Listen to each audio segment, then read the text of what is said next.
Cher Carole Reich, Madame le maire adjoint, chère Nicole Dreyel, chère Nicole Kahn aussi, une autre Nicole, chers collègues, chers amis, mesdames et messieurs.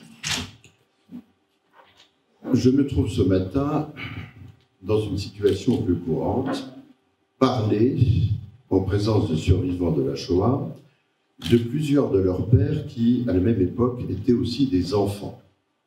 À la fois des enfants comme eux, mais aussi des enfants différents, en raison de dons musicaux exceptionnels. Il s'agit de Denise Soriano, de Serge Blanc, de Davy Herly, d'Ivry Guitlis et de Charles Cyrulnik, comme de Michel Schwalbe, appartenant presque tous à une génération qui fut celle de Marceline Loridan-Ivens. 6 violonistes issus du Conservatoire national supérieur de musique de Paris, 6 surdoués, 6 praticiens de l'instrument emblématique du judaïsme, c'est-à-dire le violon. 6 vies épargnées grâce à Jules Boucherie, leur professeur au Conservatoire de Paris. Un pédagogue réputé dont la religion était une jonction de l'art et de la morale. Le breton Jules Boucherie, né en 1877, n'était pas le premier venu. Il avait obtenu, à l'âge de 15 ans, le très convoité premier prix de violon au Conservatoire de Paris. Un exploit de la part d'un adolescent venu au monde à Morlaix, petite ville du Finistère. Il avait ensuite donné des concerts avec un autre virtuose du violon, appelé à une carrière considérable, Jacques Thibaud. On trouve, entre autres, Boucherit à Londres, où il se fait entendre avec sa sœur, la pianiste Madeleine Boucherit, en 1911, ce au prestigieux Wigmore Hall.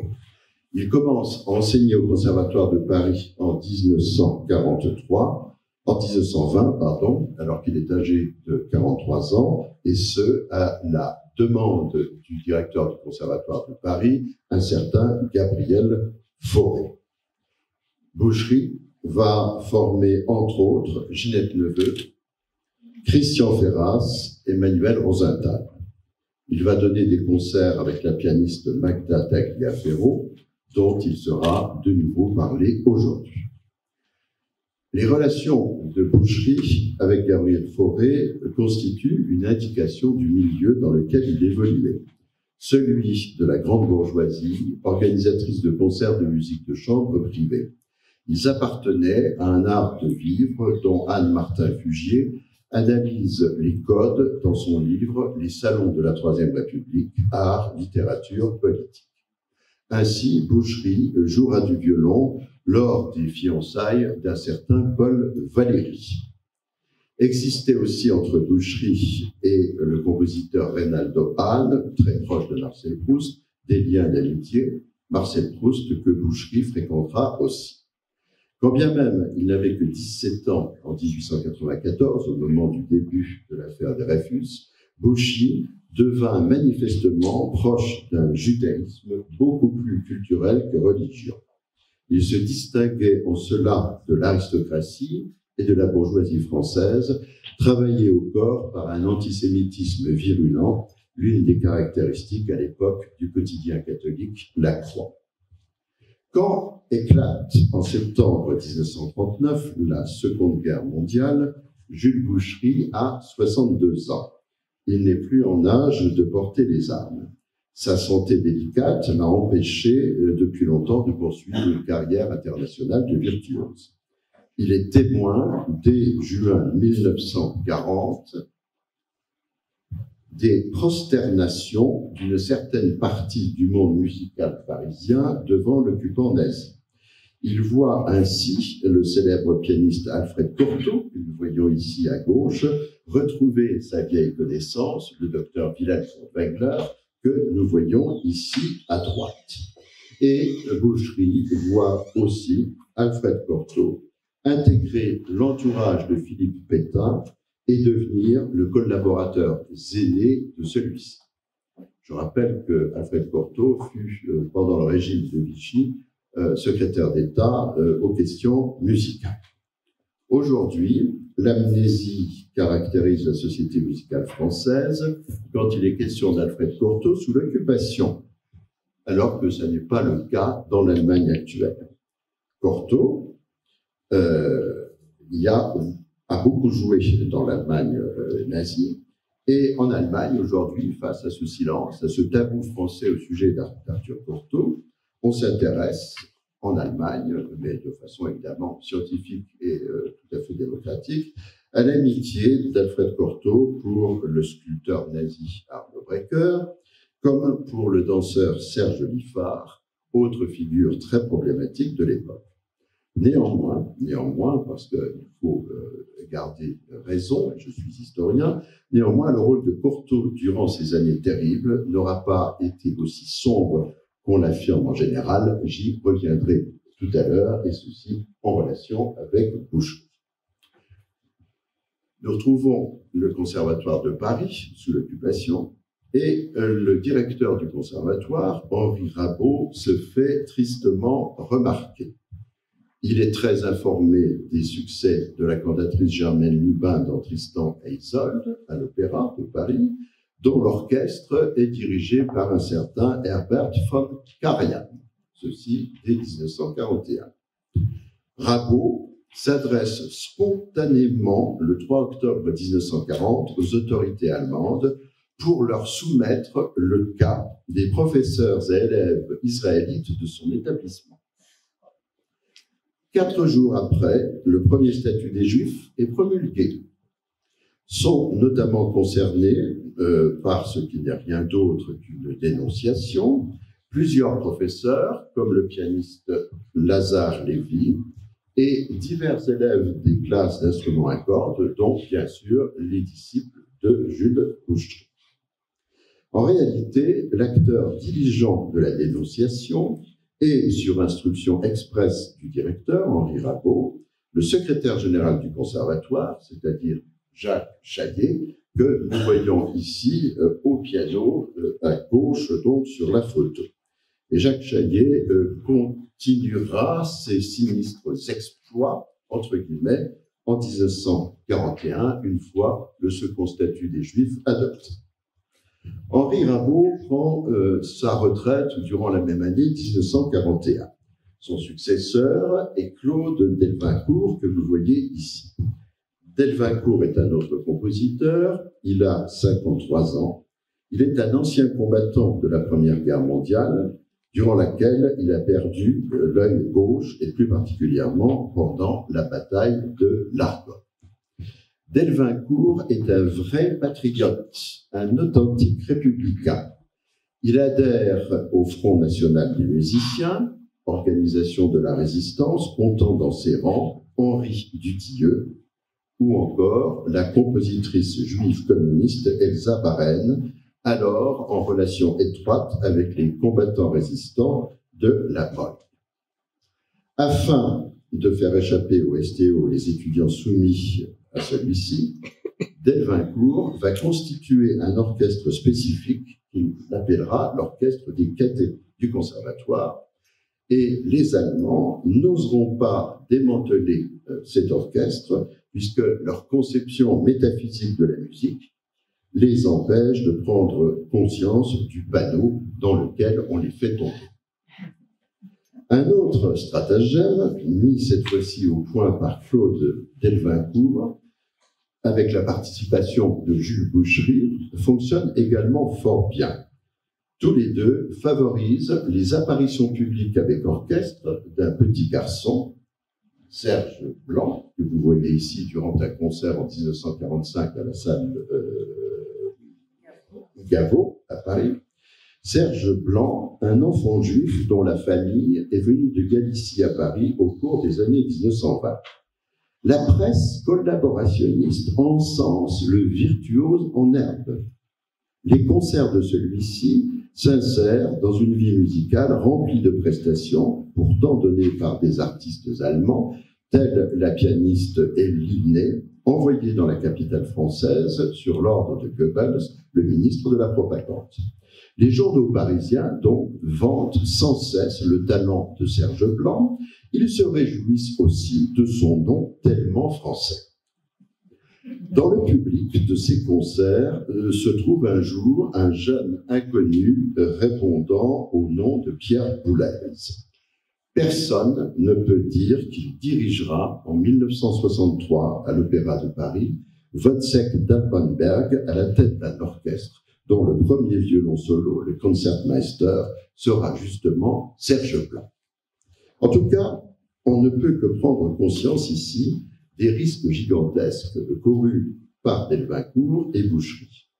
Ils étaient associés en outre à leur statut social. Ils se trouvaient détenteurs d'une autorité pédagogique, sinon morale, comme Marius Jolivet, un prêtre catholique savoyard, ayant réussi à faire entrer en Suisse Léon Algazi, le directeur musical de la synagogue parisienne de la Victoire, afin qu'il ait la vie sauve. À la suite de l'adoption du second statut des Juifs, le nœud se resserre. 21 janvier 1942, conférence de Wannsee. 27 mars 1942, départ de Drancy vers Auschwitz du premier convoi de déportés. 16 juillet 1942, rafle du Veldiv. Parmi les élèves particulièrement exposés de Boucherie figurent des jeunes adultes et des enfants traqués. Il s'agit de Denise Soriano, 26 ans, d'Ivry Gitlis, 20 ans, de Davy Herli, 14 ans, et de Serge Blanc, 13 ans, l'âge de la bar mitzvah. Boucherie décide de les cacher. Il agit alors comme le pianiste communiste allemand Eberhard Rebling, honoré lui aussi par Yad Vashem en 2007. Le violoniste français procède de sa propre initiative, sans appartenir à une organisation comme la CIMAD, par exemple, ou entretenir des relations de confiance avec l'œuvre de secours aux enfants. Les protégés de Boucherie se retrouvent à Bourlon-Marlotte, commune des environs de Fontainebleau, où habitent environ 1500 personnes. Bourlon-Marlotte est un lieu paisible, connu dans un certain milieu culturel. La pianiste Magda Tagliaferro, une proche de Boucherie, y possède une villa nommée La Chansonnière. Voici d'ailleurs la plaque qui aujourd'hui est apposée sur un des murs de La Chansonnière et qui rappelle évidemment de façon très judicieuse le souvenir de Magda Tagliaferro et celui de Jeune Boucherie. Magda Tagliaferro a vécu dans cette maison à partir de 1922 et Boucherie a participé à l'achat de cette maison. Il a participé à l'achat de cet immeuble et pour ce faire, il a vendu un précieux violon réalisé en 1750 par le célèbre luthier vénitien Domenico Montagnani. Mais ceci est une autre histoire.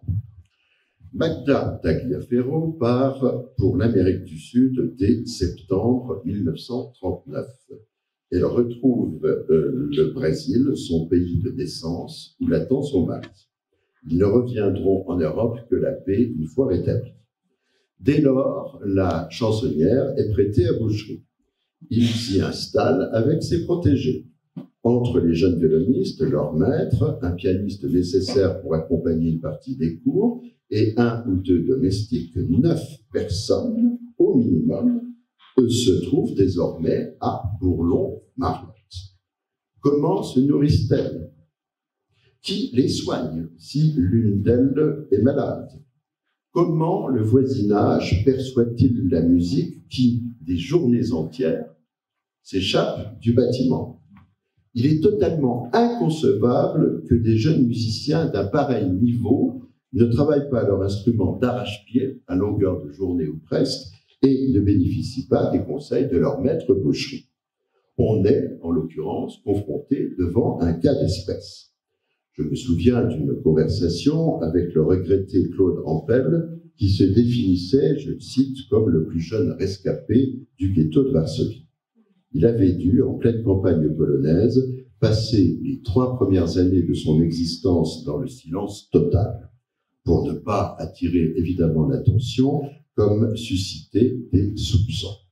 La situation à Bourlon-Marlotte était très très proche, sinon analogue, et pourtant on y faisait de la musique à longueur de journée. Pour revenir à ces protégés de boucherie, les habitants de Bourlon-Marlotte se sont tus à leur sujet, comme ceux d'autres localités, et on ne saurait non plus oublier les services rendus à la résistance par un autre fonctionnaire de police.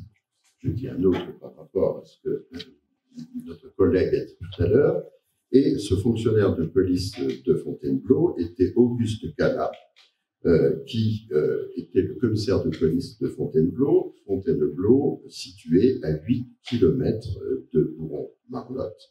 Fontainebleau, d'ailleurs, où vivait aussi une petite communauté juive. D'autres adeptes de la religion mosaïque, pour parler à l'allemande, étaient aussi établis à Avon, donc à côté. Et là même où l'action d'un père Carme, le père Jacques, devait inspirer en 1986 à Louis Malle son dernier film. J'ai évidemment parlé d'Au revoir les enfants. Et une séquence d'Au revoir les enfants m'intrigue. C'est la séquence où l'on voit un violoniste virtuose, dont le rôle est joué dans le film en l'espèce par un vrai violoniste virtuose, puisqu'il s'agit d'Annie Flammer, jouer devant des collégiens pendant la projection d'un film muet de Charlie Chaplin. Malheureusement, nous n'avons pas pour le moment, si tant est que ce soit possible, et que cela existe, accès à des documents préparatoires du film qui pourraient prouver que Louis Malle avait entendu parler de ce que Boucherie avait fait pour ses élèves alors qu'ils étaient tous réfugiés à Bourlon-Marlotte. C'est quand même étrange. Nous savons par contre de façon claire que Boucherie a également hébergé des résistants à la villa La Chansonnière.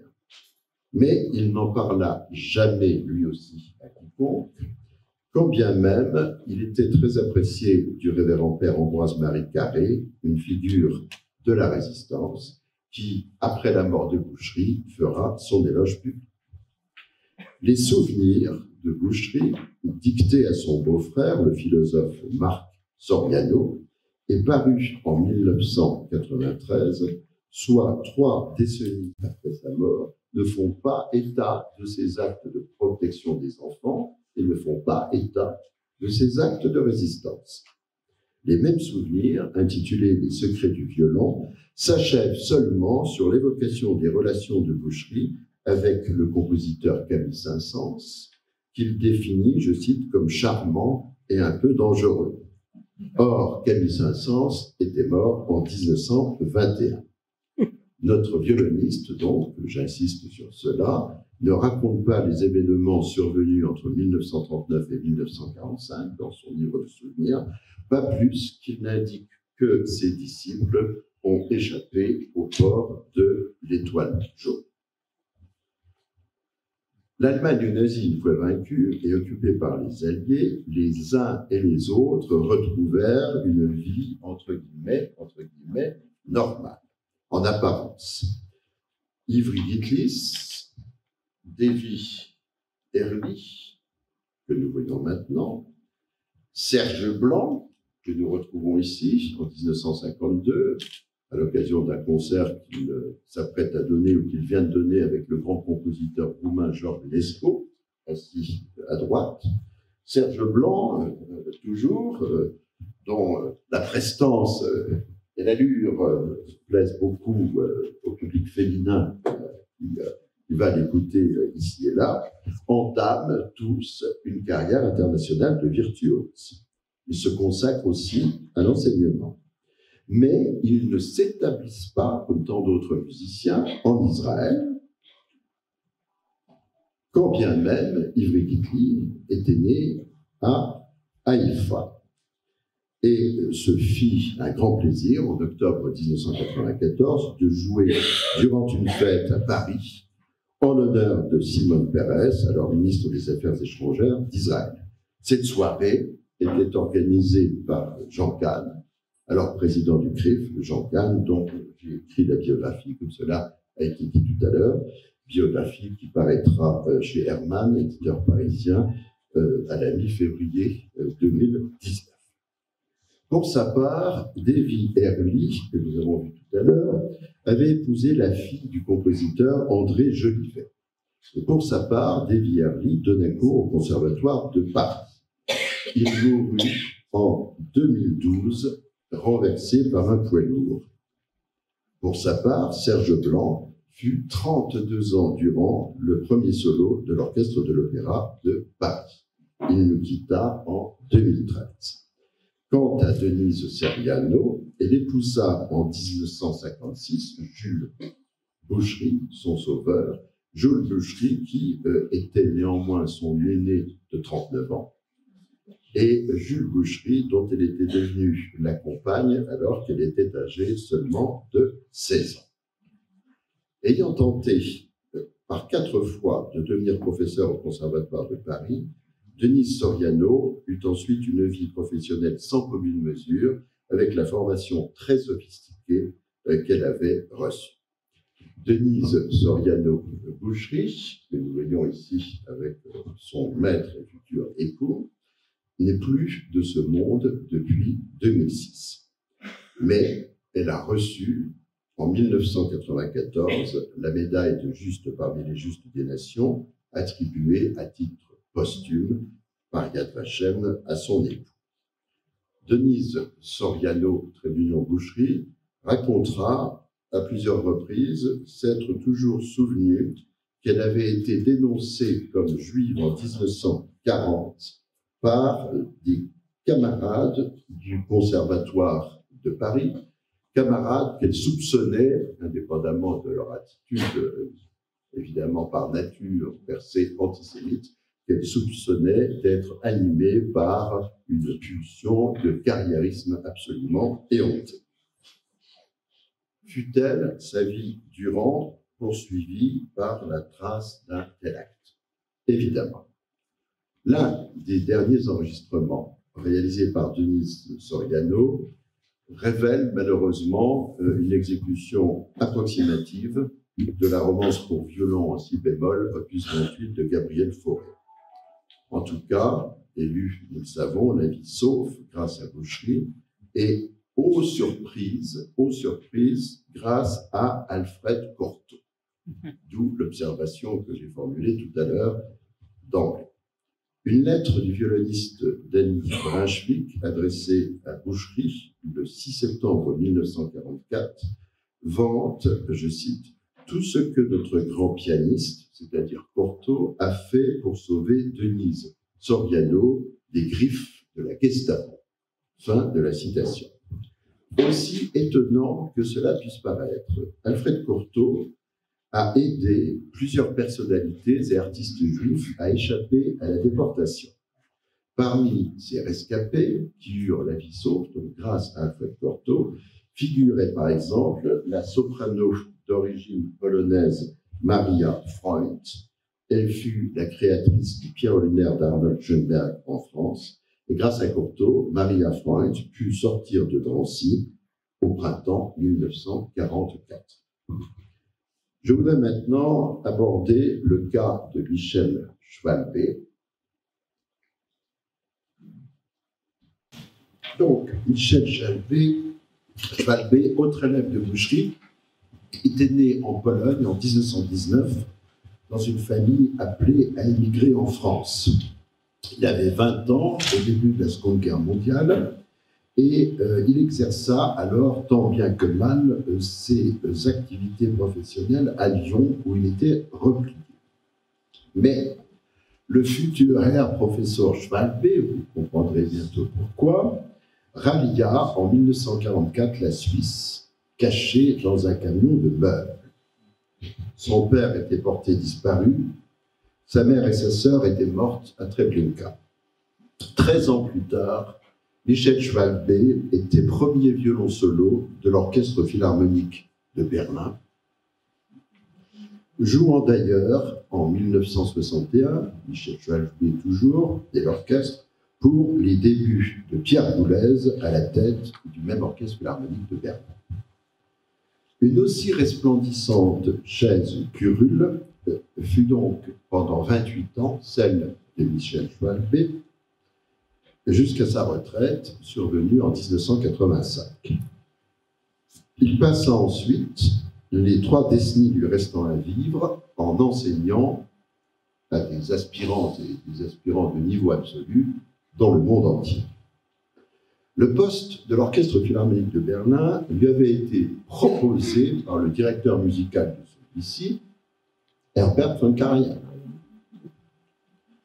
Et Karajan avait fait assortir ce poste de Schwalbe d'un pont d'or, puisque nous savons, je l'ai constaté lors d'une visite dans les archives de l'Orchestre philharmonique de Berlin, Schwalbe avait un salaire qui correspondrait à 16 000 francs, à 16 000 euros par mois. Schwalbe justifia toujours sa position et sa résidence berlinoise en affirmant qu'elle constituait une victoire sur le passé et que 2 de ses prédécesseurs à la Philharmonie de Berlin avaient été des coreligionnaires. Il s'agissait de Simon Goldberg et de Gilbert Bach, que nous voyons ici pendant une tournée de l'Orchestre philharmonique de Berlin en 1931. Donc, ils n'ont pas l'archet dans la main, mais ils ont chacun un couteau, puisqu'ils sont en train de se restaurer au wagon-restaurant pendant la tournée. Mais manifestement, ils sont en train de discuter des coups d'archet dans tel ou tel passage d'une œuvre. Enfin, c'est complètement évident. C'est une situation de conversation professionnelle à table qui est tout à fait caractéristique. Tant l'un que l'autre durent quitter la glorieuse phalange berlinoise et émigrèrent outre-Atlantique en 1934, où ils eurent l'un et l'autre une magnifique carrière. La mansuétude de Karajan à l'égard de Schwalbe causa au même Schwalbe bien des déboires. Il fut violemment mis en cause par la presse locale lors de sa première tournée en Israël et reçut des lettres anonymes de menaces au cours du même séjour. On se souvenait parfaitement, à la fin des années 1950, de plusieurs membres de l'Orchestre philharmonique de Berlin qui venaient, à partir de 1933, aux répétitions du même orchestre en uniforme de l'ASA. Les mêmes musiciens se vantaient de passer à tabac entre une répétition et un concert, communistes et juifs, et l'un d'entre eux, comme le montrent les travaux de mon collègue Micha Aster, qui a étudié la vie quotidienne de l'Orchestre philharmonique de Berlin entre 1933 et 1945, l'un de ces musiciens, un trompettiste, le deuxième trompettiste de l'orchestre, s'auto-glorifiait, je cite, d'être un chien assoiffé de sang. En 1971, les reproches virulents destinés à Schwalbe s'apaisèrent un peu. Cette année-là, l'Orchestre philharmonique d'Israël, se fit entendre, après des discussions évidemment passionnées, il ne pouvait pas en être autrement, à la Philharmonie de Berlin.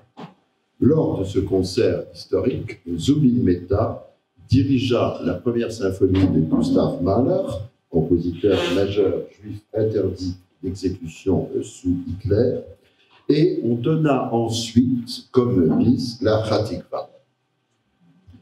L'événement eut un retentissement international et nous ignorons, hélas, comment il fut perçu par l'ensemble des anciens protégés de Bush.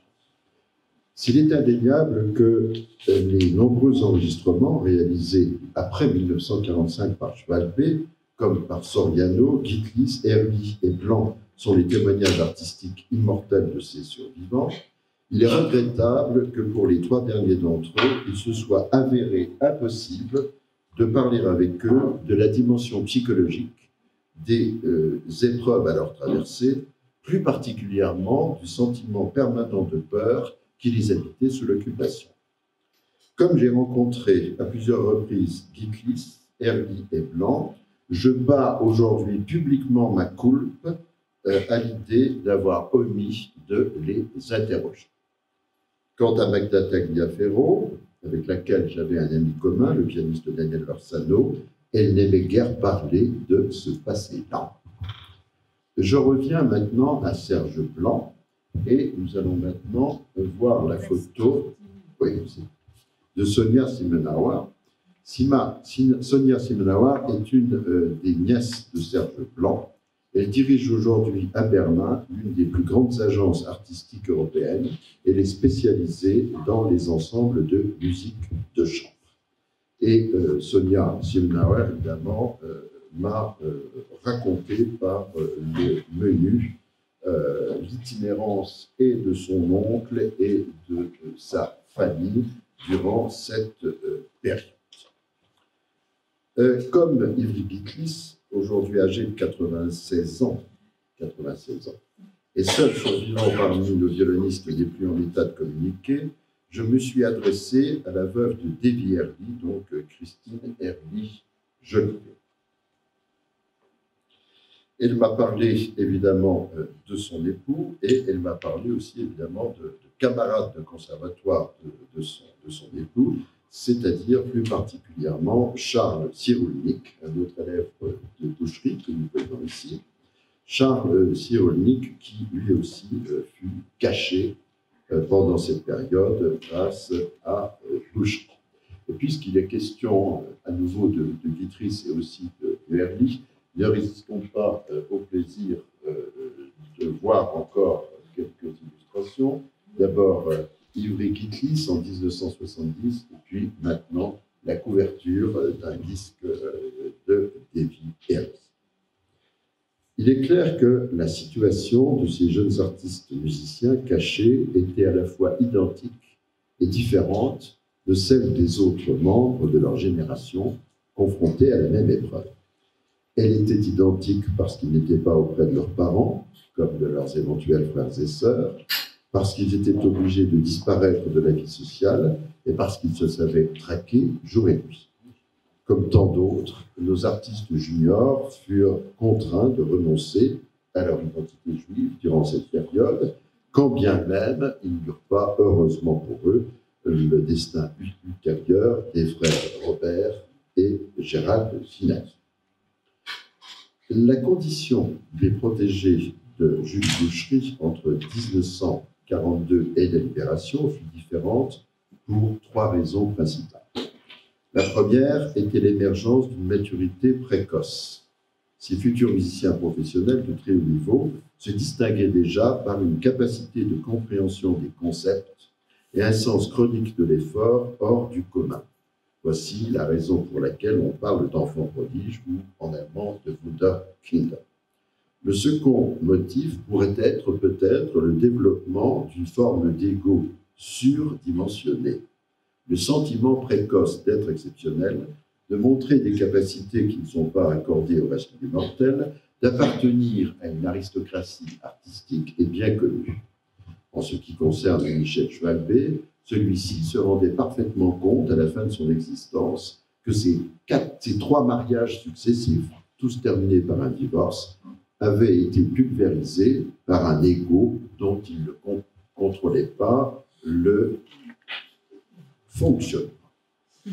Il serait très très judicieux que et les psychologues et les thérapeutes se penchent sur les phénomènes spécifiques abordés au cours de ma communication. Je parle évidemment ici des musiciens, puisque il est bien évident que tout cela n'est pas sans poser un certain nombre de questions qui présentent évidemment tout un intérêt intellectuel évident, mais qui, à partir du moment où elles pourraient avoir un intérêt pour des cliniciennes et des cliniciens, pourraient aussi, dans leur pratique, aider les patientes et les patients dont ils sont aujourd'hui en charge.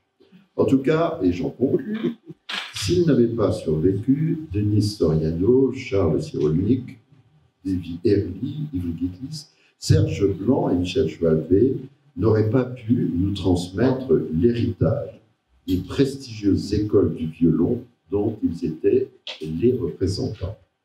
Pour se limiter à Michel Schwalbe, il avait été à Varsovie le disciple de Maurice Frankel, lui-même disciple de Leopold Auer, le dédicataire du concerto pour violon de Tchaïkovski.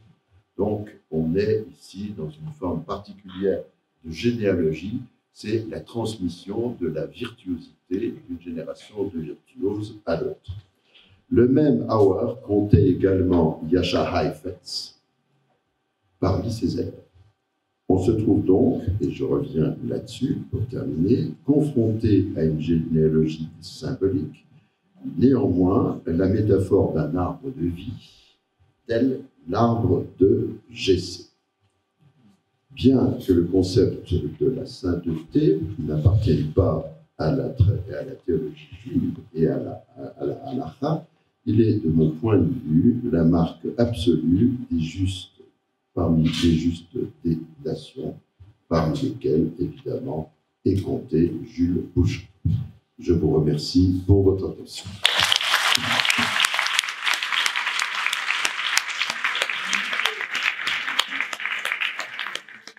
Se sont manifestés tout de suite après la guerre en expliquant ce que vous venez de nous raconter.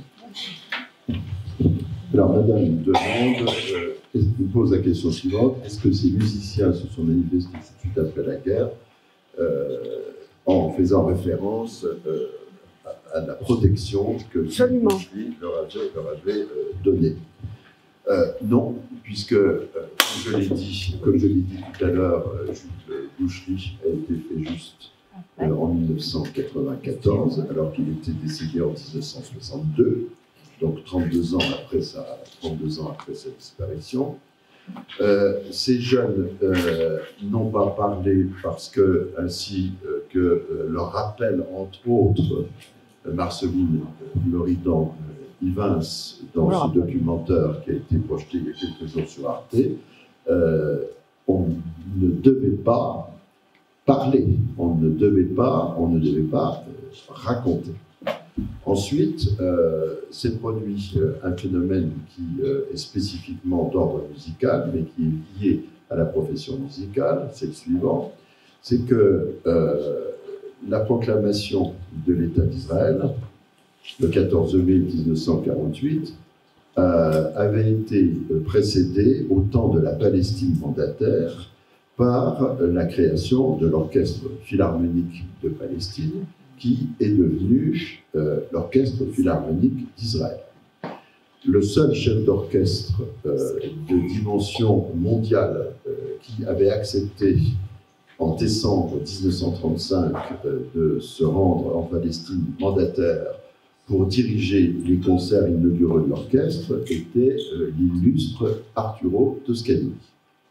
Et Toscanini dirigea à cette occasion une formation qui était composée à quasiment 90% de musiciens juifs ayant quitté l'Europe récemment, certains d'entre eux ayant été purement et simplement chassés des grands orchestres auxquels ils appartenaient.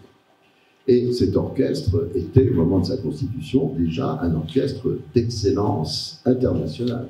Donc la base du futur orchestre philharmonique d'Israël existait déjà, mais le niveau de ces musiciens était tel qu'à partir de 1948, et dès que c'est possible pour Israël, avec la situation très difficile qu'est l'État d'Israël en 1948 et par la suite, dès que ce sera possible, on va valoriser au maximum l'excellence musicale des musiciennes et des musiciens professionnels israéliens et va revenir, malheureusement, en Europe, à encore la solidarité, entre guillemets, entre les Juifs, enfin, toutes ces choses absolument absurdes que l'on connaît. Et donc, tout notre petit monde de virtuoses ne voulait pas apparaître comme ayant été protégé, sauvé par Jules Boucherie, et c'est donc la raison pour laquelle, on va dire, il faisait preuve d'une discrétion totale. Et si je m'arrête un instant sur le cas de David Hervey, Il se trouve que Davy Early a donc, comme je l'ai dit tout à l'heure, épousé la fille d'André Jolivet, Christine Jolivet, et Christine Jolivet m'a raconté, pendant que je préparais cette communication, que son mari ne parlait jamais à son beau-père, André Jolivet, de certaines choses, tout simplement parce qu'André Jolivet avait eu comme professeur de composition une célébrité absolue de la musique contemporaine. Il s'agit d'Edgar Varèse. Mais Edgar Varèse, et ça c'est un point qui n'est pas connu, était un antisémite absolu. Bon. Et donc, Davy Early affichait, lui comme d'autres, bon,